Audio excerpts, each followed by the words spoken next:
Hello Aiden, कैसे हो आप सब लोग। मैं हूं आशीष और आप देख रहे हो बायोलॉजी वाला। आज हम आपके लिए एक वीडियो लेकर के आए हैं जिसमें कि हम इम्पोर्टेंट बातें कुछ करेंगे जो कि आपके नीट के एग्ज़ाम के लिए बहुत महत्वपूर्ण होंगी। होप सो आप वीडियो को ध्यान से देखेंगे। ज़्यादातर लोग इस तरह की वीडियो बनाते हैं पर रियलिटी पर कोई बात नहीं करता, सब आपको हवा हवाई बातें बताते रहते हैं। हवा हवाई बातों से मेरा मतलब है कि ऐसा करो वैसा करो, ये करो वो करो, हो जाएगा, ऐसे होगा। लेकिन एक बात आप समझने की कोशिश कीजिएगा कि जो इतने लोग फॉर्म भरते हैं, 15-20 लाख लोग फॉर्म भरते हैं और सिलेक्शन जो है वो नहीं हो पाता है बहुत ज़्यादा। आप ध्यान से समझने की कोशिश करना, अगर 20 लाख लोग फॉर्म भरते हैं और सिलेक्शन होता है लगभग 30,000 लोगों का, तो जो बाकी के 19,70,000 लोग हैं उन्होंने क्या गलती की है, ऐसा उनकी तैयारी में क्या कमी रहेगी जो वो सिलेक्ट नहीं हो पाए। तो बहुत सारी प्रॉब्लम्स होती है जो तैयारी के टाइम पर होती है। देखो अभी अक्टूबर चल रहा है और जब लोगों ने तैयारी करने शुरू किया होगा तो कुछ लोगों ने जो है अप्रैल के बाद ही शुरू कर दिया होगा, मई में ही पेपर देने के बाद शुरू कर दिया होगा मई में।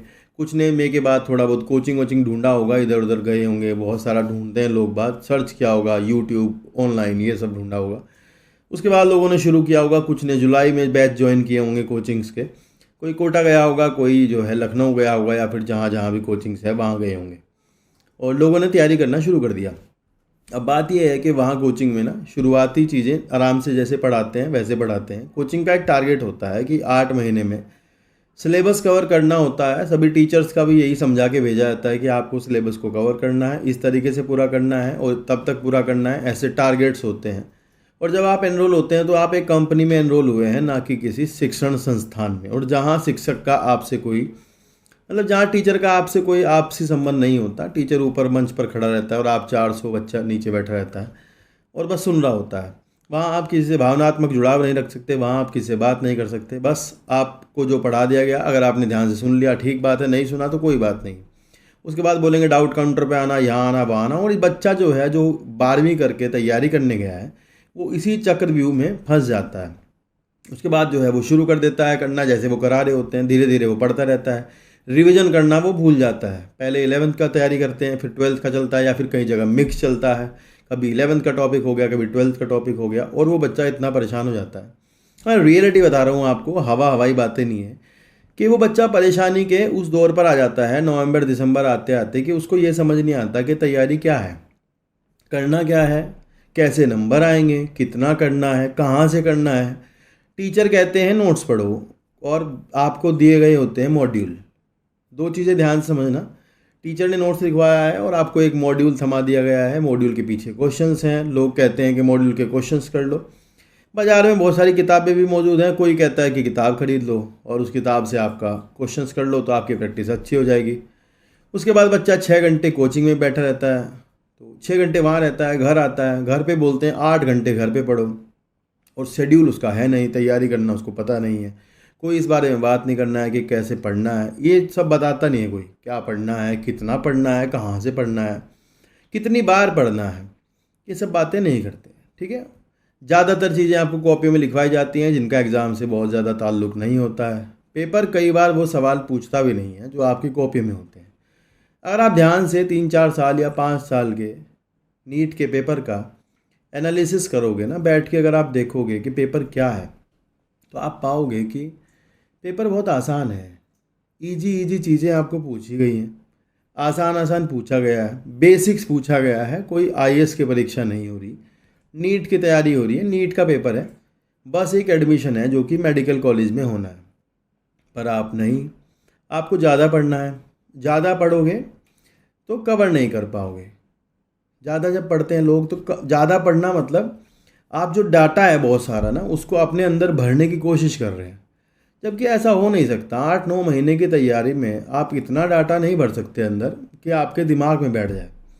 मान लो आप बहुत ज़्यादा भी पढ़ोगे, बाहर से ही पढ़ोगे, तो आप क्या करोगे, काफ़ी कुछ पढ़ लोगे, छोटे छोटे शॉर्ट नोट्स बनाओगे। कोई बच्चे नोट्स बनाते हैं, कोई फॉर्मूला बुक बनाता है, कोई फॉर्मूला नोट करता है, दीवारों पर पर्चे चिपकाते हैं, कमरे में लिख के लगाते हैं। ये सब ड्रामा पूरे साल चलता रहता है। फाइनली जनवरी फरवरी और मार्च आ जाता है, तब तक भी तैयारी का होता नहीं है।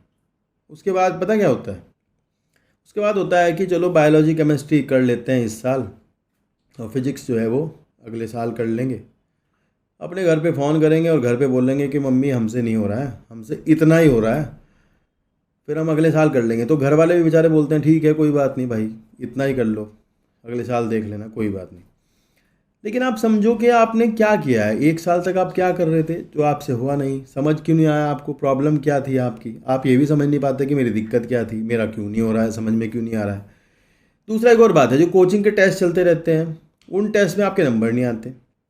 पहला टेस्ट आप दोगे, दूसरा छोड़ दोगे, फिर आप कहोगे मैं तीसरे की तैयारी अच्छे से करूँगा, तीसरा भी छोड़ दोगे, ठीक है ना।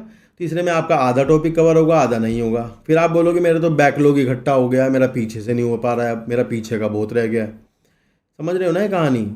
तो इस कहानी से बाहर आना है आपको, आपको चीज़ों को कम पढ़ना है, कम डाटा पढ़ना है, कम डाटा को मल्टीपल टाइम पढ़ना है। किसी भी तरह का एग्ज़ाम हो, बड़े से बड़ा एग्ज़ाम हो, उसमें सिलेक्शन का केवल एकमात्र तरीका है कि आप कम डाटा लें, उस कम डाटा को अच्छे से एनालिसिस करके पढ़ें, बार बार पढ़ें। जितनी बार आप कम डाटा को रिवाइज करोगे उतना ज़्यादा आपके ब्रेन जो है, आपका जो दिमाग है वो खुलेगा, वो चीज़ों को एक्सेप्ट करना शुरू करेगा। समझ आ रही बात।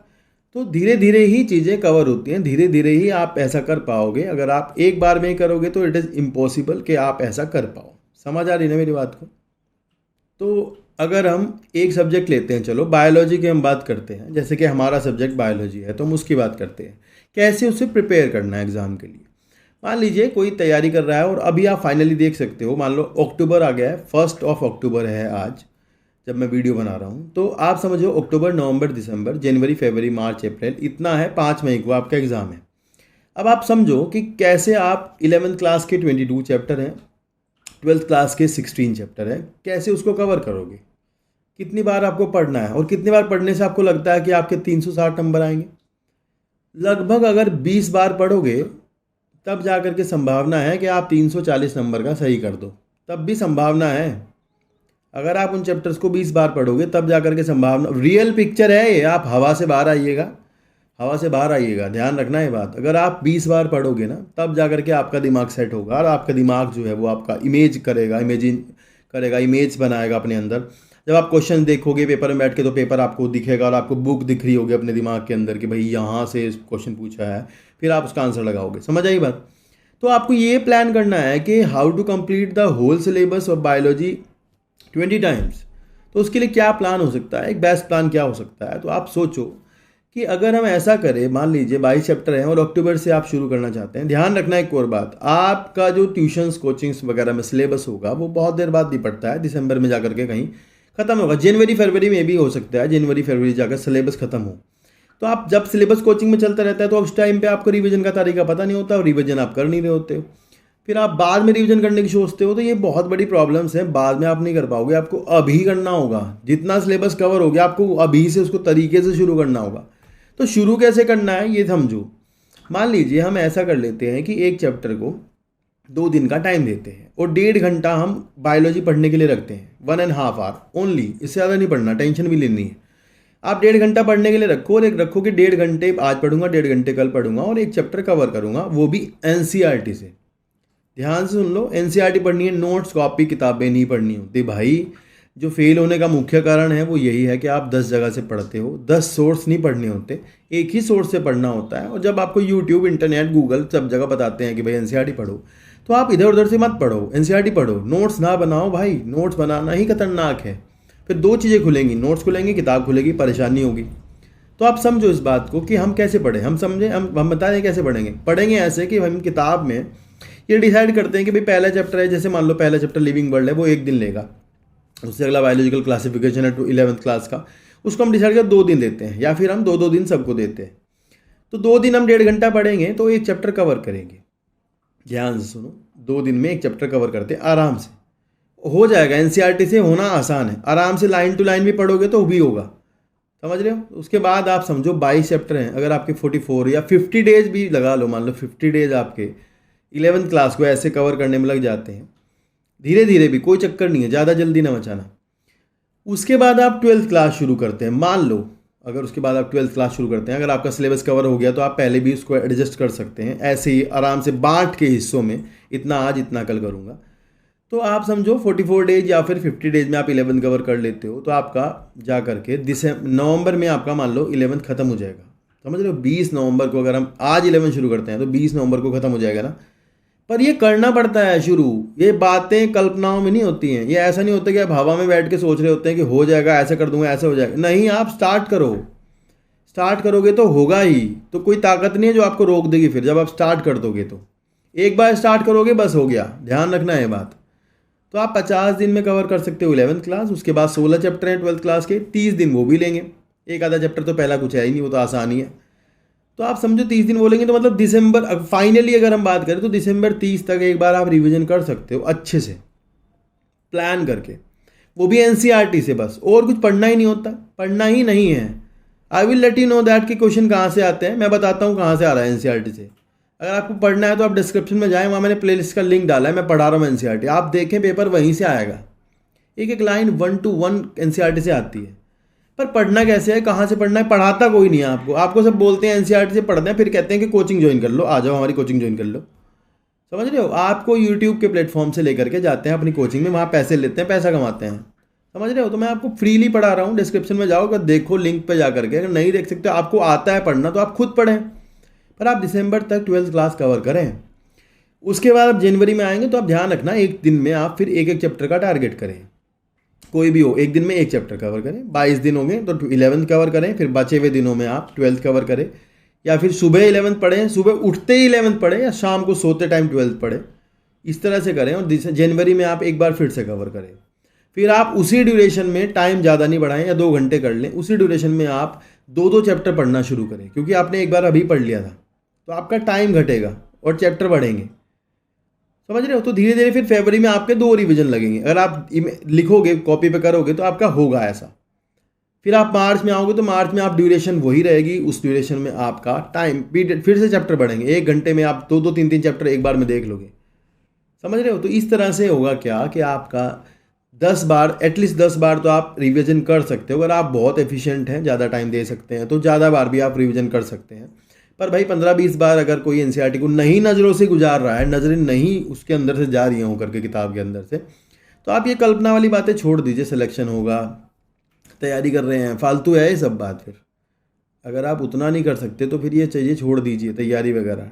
अपने आप को परेशान करेंगे, डिप्रेशन होगा, टेंशन होगी, और आपको लगेगा कि हुआ क्यों नहीं है।